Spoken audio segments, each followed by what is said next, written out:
સૌરાષ્ટ્ર, ઉત્તર ગુજરાત અને દક્ષિણ ગુજરાતમાં વ્યાપક વરસાદ. ગુજરાતમાં 8 જૂન સુધીમાં વિધિવત ચોમાસું બેસવાની આગાહી. 2 લાખથી વધુની રોકડ લેવડ દેવડ પર થશે દંડ. આવકવેરા વિભાગે આપી ચેતવણી. ગુજરાત વિધાનસભાની ચૂંટણીમાં થઈ શકે છે વીવીપેટનો ઉપયોગ. ચૂંટણી પંચના સૂત્રોએ વ્યક્ત કરી પ્રબળ શક્યતા. ચૈતન્ય શંભુ મહારાજે કર્યા પારણા. સંતો, મહંતો અને ભાજપના નેતાઓની ઉપસ્થિતિ. ભાજપે કર્યા કોંગ્રેસ પર પ્રહાર. ગુજરાતી ફિલ્મમાં કામ આપવાના બહાને બાળ કલાકારની માતા સામે ફિલ્મ પ્રોડ્યુસરે કરી અભદ્ર માંગણી. ગોરવા પોલીસ સ્ટેશનમાં ફરિયાદ. અરવલ્લીમાં કિસાન સંઘની રેલીમાં ઘર્ષણ. તો બટાટાના પોષણક્ષમ ભાવ ન મળતા ખેડૂતોએ કર્યો ચક્કાજામ.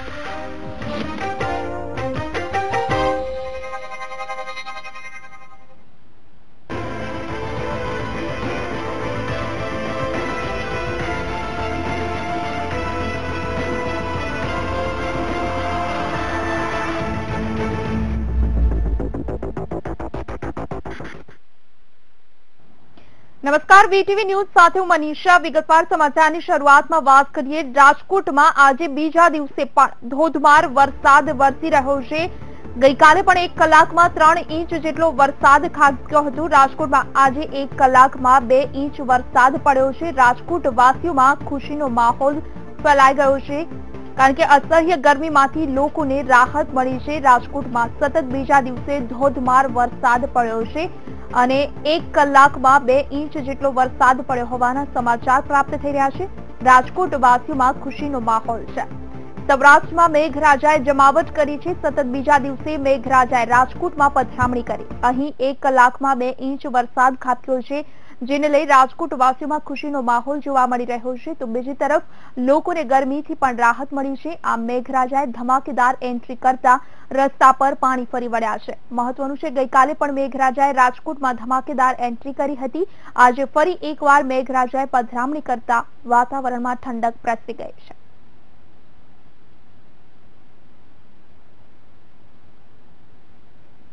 વધુ માહિતી સાથે સંવાદદાતા અનિરુદ્ધ નકુમ અમારી સાથે ફોન લાઈન પર જોડાઈ ગયા છે. અનિરુદ્ધ, ગઈકાલે પણ રાજકોટમાં ધોધમાર વરસાદ વરસી ગયો. આજે પણ રાજકોટમાં સારો એવો વરસાદ પડ્યો છે. શું પરિસ્થિતિ છે? લોકોમાં કેવો ખુશીનો માહોલ છે?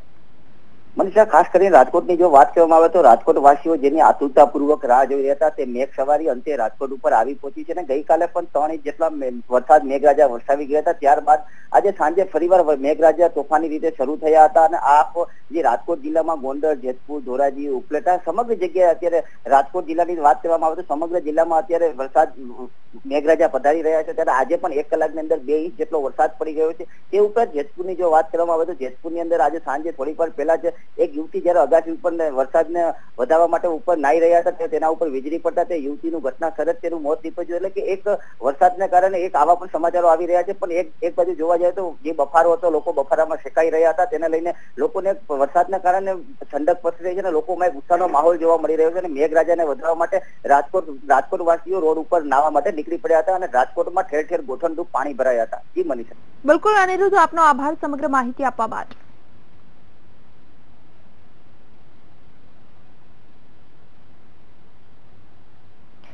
ગુજરાતમાં પણ ધીરે ધીરે વરસાદનું આગમન થઈ ગયું છે. અનેક જિલ્લાઓમાં મેઘમહેર જોવા મળી રહી છે. જામકંડોરણામાં પણ ધીરે ધીરે વરસાદ શરૂ થયો છે, જેથી કાળઝાળ ગરમીથી લોકોને આંશિક રાહત મળી છે. બીજી તરફ સાબરકાંઠામાં પણ ભારે પવન સાથે વરસાદ પડ્યો હતો.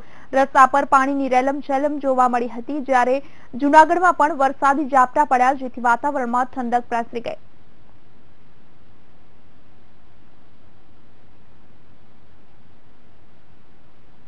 મેઘરાજાએ ગુજરાતમાં પધરામણી કરી છે. ત્યારે મેઘરાજાએ બનાસકાંઠા, ખંભાળિયા, નર્મદા અને ભરૂચમાં ધીમી ધારે એન્ટ્રી કરી છે, જેથી લોકોને ગરમીમાંથી રાહત મળી છે અને લોકો વરસાદની મોજ માણવા માટે નીકળી પડ્યા હતા. તો કલાક વરસાદ વરસતા રસ્તાઓ પર પાણી ફરી વળ્યું હતું. આ વરસાદથી લોકોને ગરમીમાંથી રાહત મળી હતી અને વરસાદની મોજ માણી હતી.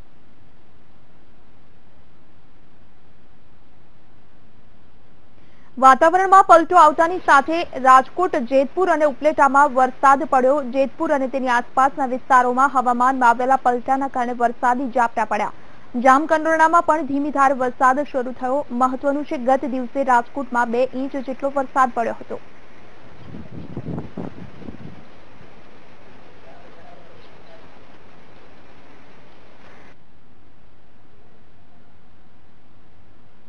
સૌરાષ્ટ્રમાં બીજા દિવસે પણ વરસાદી માહોલ છે. જૂનાગઢમાં ગાજવીજ સાથે વરસાદ વરસ્યો છે. ભવનાથ તળેટી, મોતીબાગ અને વાડલા ફાટક પાસે વરસાદ વરસ્યો છે.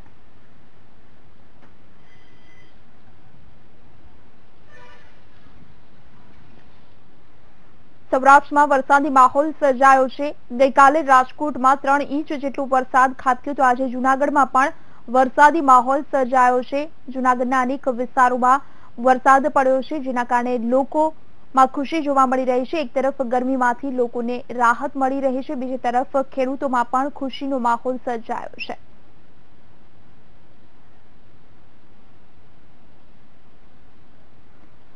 બનાસકાંઠાના દાંતીવાડાના પાથાવાડમાં વરસાદી માહોલ સર્જાયો છે. પાલનપુર, વડગામ, અમીરગઢના વાતાવરણમાં પલટો આવ્યો છે. વાદળછાયું વાતાવરણ સર્જાતા વરસાદ પડ્યો અને જેના કારણે ઠંડક પ્રસરી ગઈ છે.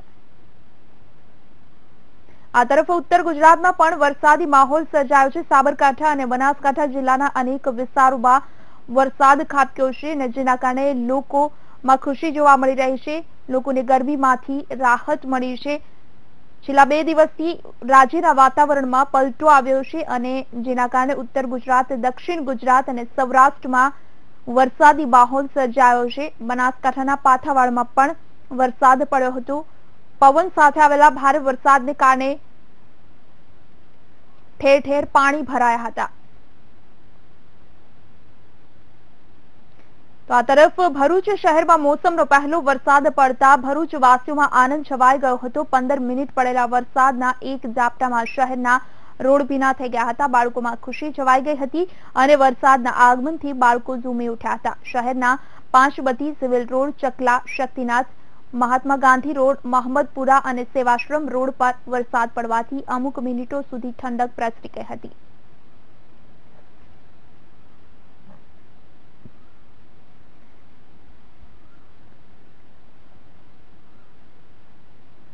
તો આ તરફ નર્મદામાં પણ મેઘરાજાએ પધરામણી કરી હતી. વરસાદ વરસતા જ સમગ્ર વાતાવરણમાં ઠંડક પ્રસરી ગઈ હતી અને લોકોને ગરમીમાંથી રાહત મળી હતી. તો વરસાદની મજા માણવા લોકો ઘરની બહાર નીકળી પડ્યા હતા અને વરસાદની મોજ માણી હતી. વરસાદ વરસતા રસ્તાઓ પર પાણી ફરી વળ્યા હતા.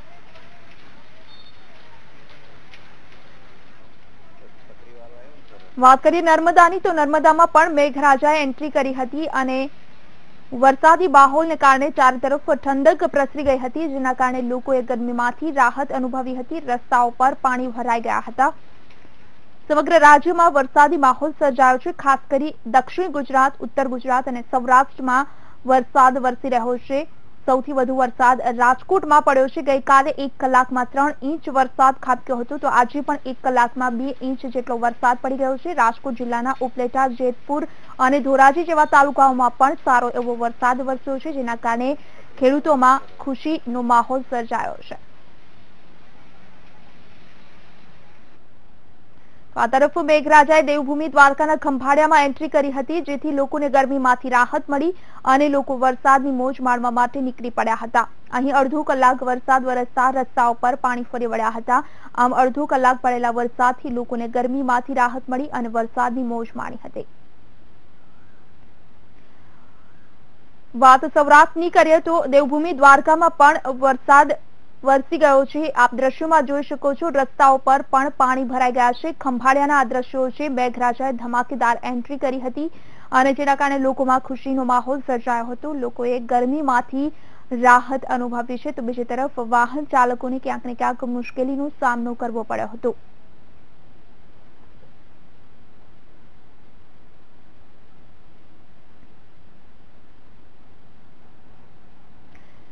સાબરકાંઠાના વડાલી તાલુકા વિસ્તારમાં વરસાદ વરસ્યો છે. પવન અને ગાજવીજ સાથે વરસાદ વરસી ગયો. વરસાદ વરસતા અસહ્ય ગરમીમાંથી લોકોને આંશિક રાહત મળી છે.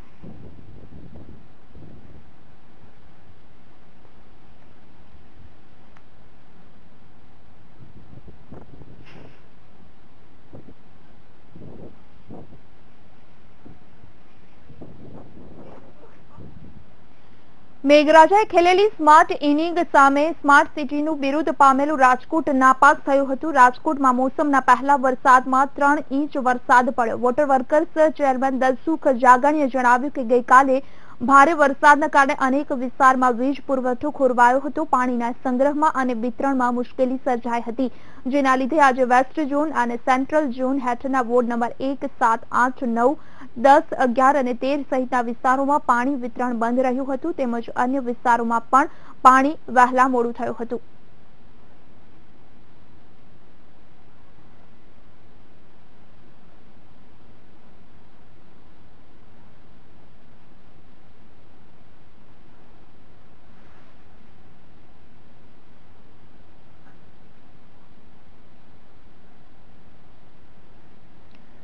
મહત્વનું છે, સૌરાષ્ટ્રમાં વરસાદી માહોલ સર્જાયો છે. વાત કરીએ રાજકોટ જિલ્લાના જામકંડોરણાની, તો જામકંડોરણામાં પણ વરસાદ વરસી રહ્યો છે. બીજી તરફ જૂનાગઢમાં પણ આજે વરસાદી માહોલ સર્જાયો છે. ભવનાથ, તળેટી અને મોતીબાગ જેવા એરિયામાં વરસાદ પડ્યો હતો.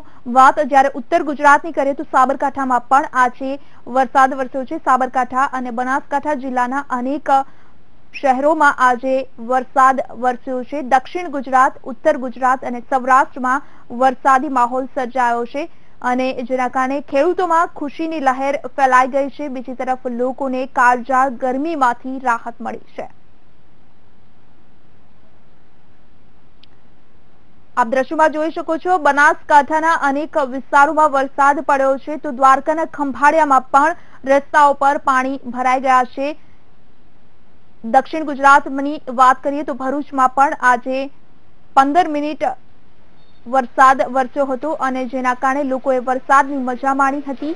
નર્મદામાં પણ વરસાદી માહોલ સર્જાયો છે. નર્મદામાં પણ આજે સારો એવો વરસાદ વરસી ગયો છે. રસ્તાઓ પર પાણી ફરાઈ ગયા હતા અને લોકોએ ગરમીમાંથી રાહત અનુભવી હતી. સાબરકાંઠાના વડાલીમાં પણ આજે પવન સાથે વરસાદે એન્ટ્રી મારી હતી. ઉત્તર ગુજરાત, દક્ષિણ ગુજરાત અને સૌરાષ્ટ્રમાં વ્યાપક વરસાદ આજે વરસી ગયો છે. તો બીજી તરફ 8 જૂન સુધીમાં સમગ્ર રાજ્યમાં ચોમાસું બેસી જશે તેવી હવામાન વિભાગે આગાહી કરી છે. રાજ્યના વાતાવરણમાં છેલ્લા 2 દિવસથી પલટો આવ્યો હતો અને જેના કારણે ખાસ કરી સૌરાષ્ટ્રમાં સારો એવો વરસાદ પડ્યો છે.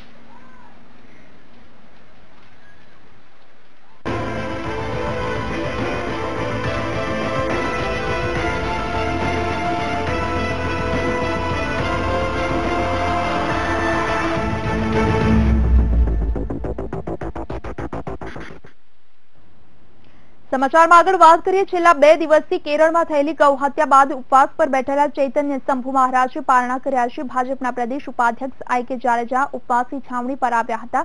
સાથે ભારતી બાપુના હસ્તે ગાયના દૂધથી ચૈતન્ય શંભુ મહારાજે પારણા કર્યા.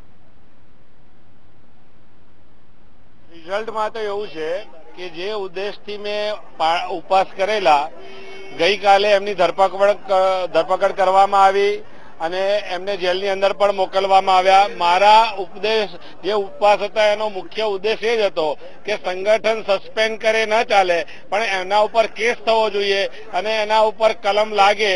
ભલે જામીન ઉપર છૂટ્યા, પરંતુ કેસ ચાલશે અને આગામી દિવસોમાં એમને સજા થશે. ગાય અને ગૌવંશ હત્યા એને રોકવા માટેના જે પ્રયાસો થયા છે, કડક કાયદો થયો છે, એવા સ્વરૂપે કોંગ્રેસે જે પ્રકારની પોતાની મનની મુરાદો છતી કરી છે, એના માટે સમગ્ર ગુજરાતમાં જનજાગૃતિ માટે આ 2 દિવસના અનશન થયા હોય એ સ્વાભાવિક સમગ્ર ગુજરાતની લાગણી છે. જે પ્રકારે ગુજરાતની કોંગ્રેસે પોતાનું પોત પ્રકાશીને અવળચંડાઈ કરીને સારા કામમાં સપોર્ટ આપીએ છીએ એમ કહીને નકારાત્મક ભૂમિકા ભજવી છે, એ વખોડવા લાયક છે. ભાજપ અને કોંગ્રેસ ગૌ હત્યાને પોતાનો રાજકીય મુદ્દો બનાવી આક્ષેપ પ્રતિ આક્ષેપ કરી રહ્યા છે. કોંગ્રેસના નેતા શક્તિસિંહ ગોહિલે જણાવ્યું કે ગાય માટે ગુજરાતમાં સૌથી પહેલા અમારી સરકારે કાયદો લાવી હતી. ઉત્તર ગુજરાતમાં ગૌ હત્યા અટકાવવા અને કતલખાના બંધ પણ કોંગ્રેસની સરકારે જ કર્યા હતા. ભાજપ જ કિરણ રિજિજુ બેફ ખાવાની વાતો કરે ત્યારે ભાજપ એકદમ ચૂપ છે. કોંગ્રેસના નાના કાર્યકરે કરેલી ભૂલ માટે ચૈતન્ય શંભુ મહારાજ ઉપવાસ કરે તો શું કિરણ રિજિજુનું રાજીનામું માંગવા માટે પણ ઉપવાસ કરશે કે કેમ?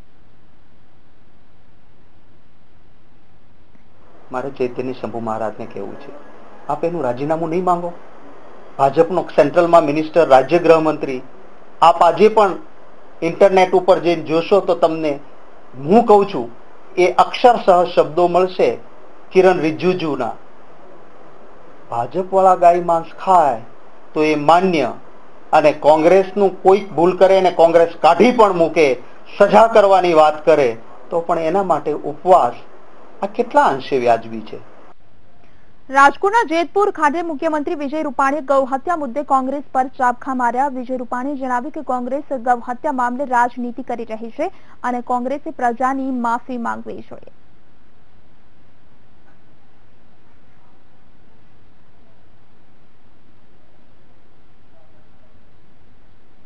કોંગ્રેસ વોટ બેંકની રાજનીતિ માટે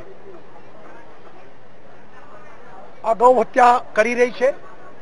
કેરળના યુથ કોંગ્રેસના લોકોએ જાહેરમાં ગાયની કતલ કરીને શરમજનક આખો બનાવ કાર્યક્રમ કર્યો છે. ઉલટાનું એમને એમ કીધું છે કે અમને હાઈકમાન્ડે કીધું છે. એટલે ગુજરાતની કોંગ્રેસ હાઈકમાન્ડ ખુલાસા કરે, વોટ બેંકની રાજનીતિમાંથી બહાર નીકળી અને પ્રજાની માફી માગે અને જેને ગાયની કતલ કરી છે એને સજા થાય એવી પણ કોંગ્રેસ, કેરળની કોંગ્રેસની સરકાર એ વ્યવસ્થા કરે. કોંગ્રેસ પ્રદેશ પ્રમુખ ભરતસિંહ સોલંકીએ પાટીદારોને અનામત આપવાની જે જાહેરાત કરી હતી તેને લઈ મુખ્યમંત્રી વિજય રૂપાણીએ તેની ઝાટકણી કાઢી. મુખ્યમંત્રી વિજય રૂપાણીએ ભરત સોલંકીની જાહેરાતને પાયા વિહોણી અને લોલીપોપ ગણાવી હતી.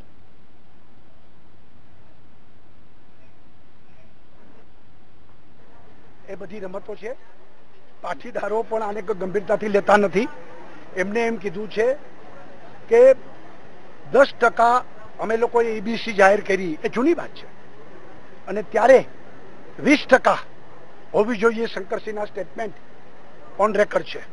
ત્યારે પણ મારું સ્ટેટમેન્ટ હતું કે કોંગ્રેસનું શાસન જે રાજ્યમાં છે બહુ ઓછા રાજ્ય વૈધા છે, તો ત્યાં એક વખત તો કરી બતાડે જે અમે કરી બતાવ્યું છે. લોકોને મૂર્ખ બનાવવાનું બંધ કરે. અને આ વાત 19ની ચૂંટણીની વાતનો અધિકાર ભરતસિંહને કોઈ નથી.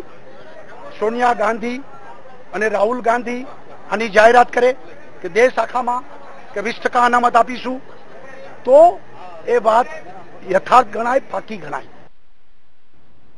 કોંગ્રેસ પ્રવક્તા શક્તિસિંહ ગોહિલે મુખ્યમંત્રી વિજય રૂપાણી અને જીતુ વાઘાણી પર આકરા પ્રહારો કર્યા હતા. શક્તિસિંહે જણાવ્યું કે જીતુ વાઘાણી અને મુખ્યમંત્રીના દુશ્મન છે નીતિન પટેલ અને આનંદીબહેન પટેલ. અમારી સરકાર પણ આર્થિક આધારિત અનામત આપવા માટે જો બિલ લાવે તો અમે કાયદાકીય સલાહ લઈને અમે પણ સમર્થન આપીશું, પરંતુ જીતુ વાઘાણી અને મુખ્યમંત્રી વિજય રૂપાણી આ બિલ ન લાવવા માટે અને હાર્દિક પટેલના ડરના લીધે અચાનક નિર્ણય લીધા છે. 7મા પગાર પંચે જાહેરાત કરી દીધી અને આ રાજ્ય સરકારે મતોના રાજકારણ માટે એક લોલીપોપ આપી દીધી કે કર્મચારીઓને 7મું પગાર પંચ મળી જશે. 27 માર્ચના આ GR પણ કરી દેવામાં આવ્યો કે ચૂકવણું કરવામાં આવે. જાન્યુઆરી 2016 થી કર્મચારીઓને 7મા પગાર પંચનો લાભ મળવો જોઈએ. નિવૃત્ત કર્મચારી એ માત્ર પેન્શન પર જીવતો હોય છે, પેન્શન એનો મોઈન આધાર હોય છે. પગાર પંચે બધા જ પાસાઓ લઈને જ્યારે 7મું પગાર પંચ વધારી આપ્યું છે ત્યારે ગુજરાતમાં આ પેન્શનરોને 7મા પગાર પંચનો લાભ નહીં, પંચાયતના કર્મચારીઓને નહીં, બોર્ડના કર્મચારીઓને નહીં, અને નિવૃત્ત કર્મચારીઓને 7મા પગાર પંચનો પેન્શનમાં જે લાભ મળવો જોઈએ હજી સુધી મળી શક્યો નથી. એરિયસ ચૂકવવાનું છે.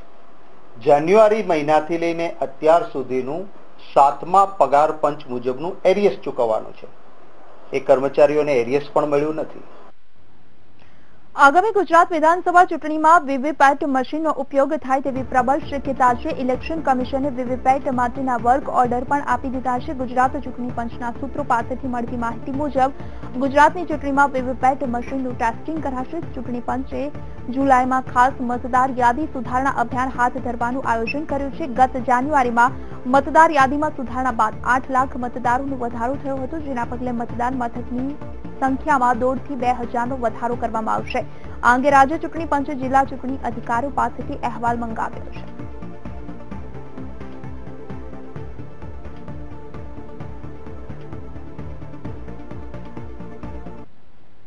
મોડાસામાં ભારતીય કિસાન સંઘની રેલીમાં ઘર્ષણ થયું હતું. કાર રેલી દરમિયાન બે કાર એકબીજા સાથે ટકરાતા હોબાળું થયું હતું. ખેડૂતો અને કાર ચાલક વચ્ચે ઘર્ષણ થતા કારના કાચ તોડવામાં આવ્યા હતા. ઘર્ષણના કારણે શામળાજી મોડાસા હાઈવે પર ચક્કાજામ કરવામાં આવ્યો. પોલીસ દ્વારા મામલો થાળે પાડવાનો પ્રયત્ન કરવામાં આવ્યો હતો અને આ રેલી ખેડૂતોની પડતર માંગણીઓને લઈ કાઢવામાં આવી હતી.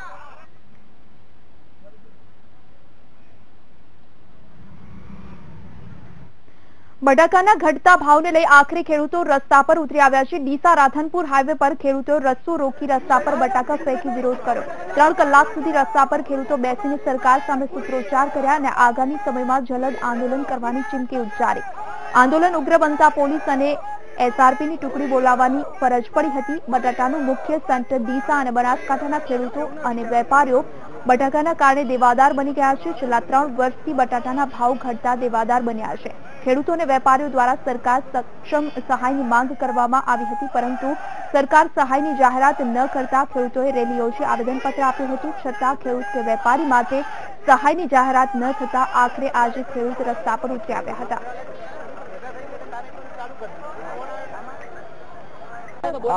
આજ અમારે આંદોલન ચાલુ કર્યું છે. આજથી જવાબ નહીં આવે 2 દિવસમાં ખબર સરકારને પડવી જોઈએ. આ બટાકાના લીધે ખેડૂતે આત્મહત્યા કરી છે. 2-3 ખેડૂતો મરી ગયા છે ટૂંપો ખાઈ ગઈ. એટલે સરકારને જાણ કરવામાં આવે છે કે આજથી અમે આંદોલન ચાલુ કર્યું છે. ન કરે તો બટાકા, બીજું દૂધ, શાકભાજી બધું બંધ કરવામાં આવશે. એમાં સરકાર કોઈ જો રાહત ના આપે તો માણસ જીવી શકે એમ નથી. આત્મહત્યાઓ કરે છે. ઉપર લોકોના દેવા એટલા વધી ગયા છે કે એને કોઈ સીમાય નથી.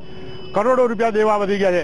આજે જે સબસિડી આપી અને કોલેસ્ટ્રોલ બનાવ્યા છે તો બેંકો વાળા એટલા એમ કે ઉપર તરાપ મારે છે કે સીલ મારી દે છે. લોકો જો બટાકા કાઢી શકતા નથી. એના માટે આ પગલા લેવાના છે અને આ રજૂઆત એટલી ખતરનાક થવી જોઈએ અને સરકારને જો સાથ નહીં આપે તો અમે આંદોલન ચલાવવા માટે તૈયાર છીએ. ડીસા રાધનપુર હાઈવે પર બટાટા નાખી હાઈવેને ચક્કાજામ કર્યો હતો અને રોડ પર ટાયરો સળગાવ્યા હતા અને સરકાર વિરોધી સૂત્રોચ્ચાર કર્યા. ખેડૂતોએ જણાવ્યું કે સરકાર સાંભળતી નથી. ખેડૂત આપઘાત કરી રહ્યા છે. બેંકો સીલ મારી રહી છે. આથી ખેડૂતોએ જલદ આંદોલન શરૂ કર્યું છે. જે આંદોલન આગામી સમયમાં ગાંધીનગર પહોંચશે તેમ જણાવ્યું હતું. ખેડૂતો રસ્તા પર આવી જતા હાઈવે પર વાહનોની લાંબી કતારો લાગી ગઈ હતી. આખરે ડીસા ડીવાયએસપીએ સમજાવટ કરતા ખેડૂતો રસ્તા પરથી દૂર થયા હતા.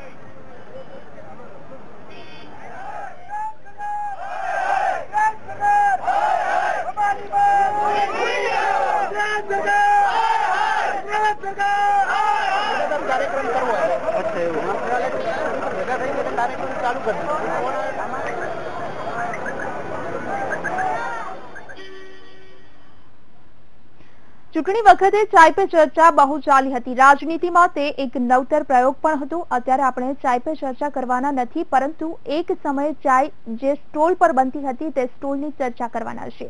જી હા, મોડિફાય બનતા જતા ભારતમાં એક એવું ટી સ્ટોલ મોડિફાય બનવા જઈ રહ્યું છે જ્યાં ખુદ પ્રધાનમંત્રી એક સમયે ચા વેચતા હતા.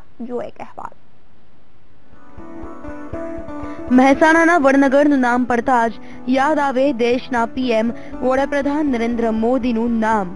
આ વડનગર અને આ એ જ રેલવે સ્ટેશન છે કે જ્યાં વડનગર પોતાના બાળપણમાં પિતા સાથે ચા વેચતા હતા. ત્યારે હવે એ જ રેલવે સ્ટેશન ₹8 કરોડના ખર્ચે આધુનિક બનવા જઈ રહ્યું છે. આ સ્ટેશનને હવે બ્રોડગેજમાં રૂપાંતરિત કરવાની જાહેરાત સાથે કામ પણ શરૂ થઈ ગયું છે. થોડા સમય પહેલા કેન્દ્રીય મંત્રી મનોજ સિન્હાની ગુજરાતની એક મુલાકાત દરમિયાન આ મહત્વની જાહેરાત કરી હતી.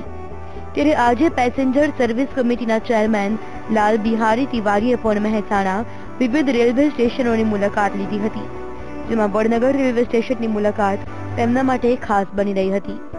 વડનગર રેલવે સ્ટેશનની મુલાકાત બાદ તેઓએ જણાવ્યું હતું કે જે ચાના સ્ટોલ પર દેશના વડાપ્રધાન ચા વેચતા હતા તે સ્ટોલને પણ મોડિફાઈ કરવામાં આવનાર છે અને તે સ્ટોલ પર વડાપ્રધાન નરેન્દ્ર મોદીની બાળપણની યાદોની તસવીરો લગાવવામાં આવશે. ત્યારે આગામી સપ્ટેમ્બર માસમાં વડાપ્રધાન આ રેલવે સ્ટેશનના નવીનીકરણ માટે શિલાન્યાસ માટે આવશે અને ડિસેમ્બર 2018માં વડનગર રેલવે સ્ટેશન તૈયાર થઈ જશે તેમ પણ તેઓએ જણાવ્યું હતું. वाला भारत का प्रधानमंत्री बन गया और एक चाय बेचने वाले को उस घर को देख के जहाँ कोई रहना पसंद नहीं करेगा, तो ये हमारे देश के लिए कम है क्या? आइकॉन है, एक तरह से प्रधानमंत्री हमारे देश के, आप अंदाजा लगाइए, उनसे प्रेरणा मिलती है। हम लोग तो भावुक हो गए गाँव देख करके। तो आज का यात्रा इस बात के लिए हमारे रिकॉर्ड में रहेगी, उसको देखने के लिए लोग ऐसा प्रयास करेंगे। हाँ, ऐसा बढ़िया बनाएंगे। उसका नक्शा देखा है, बहुत सुंदर नक्शा बनाया है, हमारे सामने पेश किया गया है। वो बन जाएगा, उसको देखने का प्रधानमंत्री से ही उसको जो देखेंगे कि उनका क्षेत्र है, चलो स्टेशन को देख के आते हैं। हाँ। 2014ની લોકસભા ચૂંટણી દરમિયાન વડાપ્રધાન નરેન્દ્ર મોદીએ પોતાના પિતા સાથે વડનગરના આ રેલવે સ્ટેશન પર ચા વેચવાની વાતો કરેલી, ત્યારે તે જ રેલવે સ્ટેશન હવે આધુનિક બનવા જઈ રહ્યું છે. સાથે સાથે વડનગરના ઐતિહાસિક સ્મારકોને પણ વિકસિત કરનાર છે. ભૂતકાળમાં વડનગર રેલવેના મીટર ગેજને બ્રોડગેજ કરવા માટે આંદોલનો પણ થયેલા, ત્યારે હવે આ મીટર ગેજમાંથી બ્રોડગેજની કામગીરી તો શરૂ થઈ જ ગઈ અને વધુ વિકાસ માટે ₹8 કરોડ ફાળવાતા સ્થાનિક લોકોએ વડનગરના વેપાર ધંધાના વિકાસની પણ આશા બંધાઈ છે. સાથે વડનગર રેલવે સ્ટેશનના સ્ટોલના રિનોવેશનની વાતોથી સૌ કોઈ ઉત્સાહિત છે. માનનીય પ્રધાનમંત્રીજીએ જે જમાનામાં ત્યાં નાના હતા ત્યારે ચા વેચી હતી, એ સ્ટોલ જોઈ અને અમે પોતે ભાવુક થઈ ગયા હતા, આંખમાં આંસુ આવી ગયા હતા. અને એ જોઈને જે અમે ચર્ચા કરી છે ત્યાંના પ્રતિનિધિઓ સાથે પણ, તો એમાં જે રીતનું એમને જે જમાનામાં આ ચા વેચી હતી એના જૂના ચિત્રો મેળવીને કે એનો થોડો ઇતિહાસ માનનીય પ્રધાનમંત્રીજી પાસેથી મેળવીને એ સ્ટોલ ઉપર મૂકવામાં આવશે. ત્યાં એમના જૂના પિક્ચર્સ મૂકવામાં આવશે અને બેઝિકલી આખા વર્લ્ડમાંથી ટુરિસ્ટનું એટ્રેક્શન થાય વડનગરમાં અને એનાથી રેલવેને પણ અર્નિંગ થાય, એક આખો વિસ્તાર ડેવલપ થાય ટુરિસ્ટ તરીકેનો, એવો અમારો તમામનો સહિયારો પ્રયાસ છે. જ્યાં સુધી વડનગરનો સવાલ છે, પ્રધાનમંત્રી નરેન્દ્રભાઈ મોદીનું એ માતૃવતન છે અને આપણા દેશના પ્રધાનમંત્રી જ્યારે એમના પિતાશ્રી ત્યાં ચા વેચતા હતા અને પોતે પણ ત્યાં એમને મદદ કરતા હતા, નરેન્દ્રભાઈ પોતે, અને આજે દેશના પ્રધાનમંત્રી બની ગયા છે. તો આજે તંત્રએ અને ખાસ કરીને રેલવેએ એક નિર્ણય લીધો છે કે વડનગર સ્ટેશનને એક ઐતિહાસિક ધરોહર તરીકે, એક ટુરિસ્ટ પોઈન્ટ ઓફ વ્યૂ તરીકે એને ડેવલપ કરવામાં આવશે અને એનો પ્રચાર માધ્યમથી સરસ પ્રચાર કરવામાં આવશે અને ટોટલી વર્લ્ડની અંદર એક ટુરિસ્ટ પ્લેસ ઊભું કરવામાં આવશે કે જે આકર્ષી શકે પ્રવાસીઓને અને લોકો વડનગર આવી શકે અને જોઈ શકે કે એક ચા વેચવાવાળો દેશનો વ્યક્તિ આજે દેશના પ્રધાનમંત્રી બન્યા છે. આમ વડાપ્રધાને દિલ્હીમાં રહીને પણ પોતાના વતનને યાદ કરીને તેના વિકાસ માટે પ્રયત્નો કરતા સ્થાનિક લોકોમાં આનંદની લાગણી પ્રસરી છે. ત્યારે વડનગરના ચાવાળા હોય કે વેપારીઓ, દરેક વડનગર રેલવે સ્ટેશન બ્રોડગેજમાં રૂપાંતરિત થઈને રેલવે ઝડપી કાર્યાન્વિત થાય તેવી રાહ જોઈ રહ્યા છે. વડાપ્રધાન નરેન્દ્ર મોદીની જેમ વડનગર શહેર પણ વિકાસની હરણફાળ ભરે છે. ત્યારે વડાપ્રધાનની પ્રગતિની સફળના પ્રતીક ગણાતા ચાના સ્ટોલના રિનોવેશન બાદ આ સ્ટોલ જોવા પણ પર્યટકો ઉભરાશે તે ચોક્કસ છે અને તેવા જ પ્રયત્નો તંત્ર કરી રહ્યું છે. Bureau report, VTV news.